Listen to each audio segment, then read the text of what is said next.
A reading from the Holy Gospel according to John. Before the feast of Passover, Jesus knew that his hour had come to pass from this world to the Father. He loved his own in the world, and he loved them to the end. The devil had already induced Judas, son of Simon the Iscariot, to hand him over. So during supper, fully aware that the Father had put everything into his power, and that he had come from God and was returning to God, he rose from supper and took off his outer garment. He took a towel and tied it around his waist. Then he poured water into a basin and began to wash the disciples' feet and dried them with a towel around his waist. He came to Simon Peter, who said to him, "Master, are you going to wash my feet?" Jesus answered and said to him, "What I am doing you do not understand now, but you will understand later." Peter said to him, "You will never wash my feet." Jesus answered him, "Unless I wash you, you will have no inheritance with me."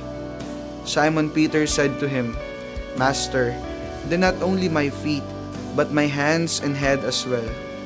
Jesus said to him, "Whoever has bathed has no need except to have his feet washed, for he is clean all over. So you are clean, but not all." For he knew who would betray him.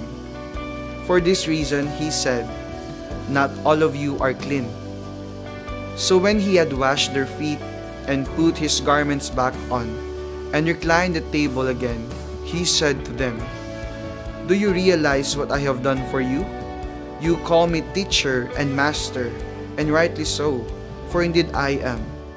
If I, therefore, the master and teacher, have washed your feet, you ought to wash one another's feet.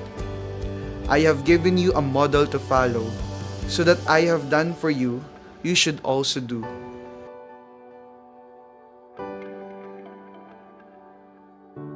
Tuwing tayo ay gagawa ng mabuti, sa papaanong paraan ba natin gustong mapasalamatan? Kailangan bang ito'y masuklian agad, tulad ng pagbibigay ng reviewer o pagkain sa kaibigan o yung pagsasakripisyo para sa kanila? Ginagawa ba natin ito sapagkat alam natin na sila'y makapagbibigay din sa atin pagdating ng panahon? Tumutulong lang ba tayo dahil may gusto tayong makuha? Sa labas ng universidad na ito, ilang bata na ba yung humingi ng kaunting barya upang makadagdag ng pambili ng pagkain? O kaya naman ay matandang nagmamakaawa na may hawak na reseta bilang pambili ng gamot? Sa pagkakataong ito, alam natin na hindi sila makapagbabalik sa atin. Kaya't ano ba ang nagiging tugon natin?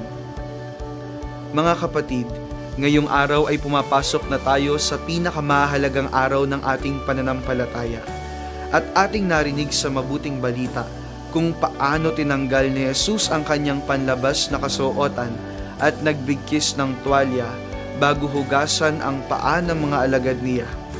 At alam natin na ang paghuhugas ng paa ay tanda ng kanyang kababaang loob at pag-aalay ng buhay. Kaya't ito rin ang paanyaya sa atin. Hubarin ang mga panlabas na balabal ng ating puso na pumipigil sa atin para tumulong at magbigay sa iba.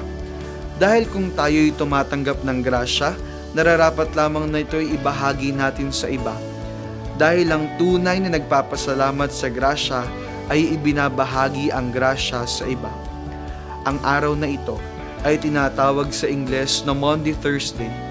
Ang Maundy ay mula sa salitang Latin na mandatum, na ang ibig sabihin ay commandment or mandate.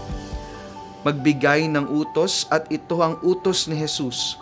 Binigyan ko kayo ng halimbawa, at ito'y dapat ninyong tularan.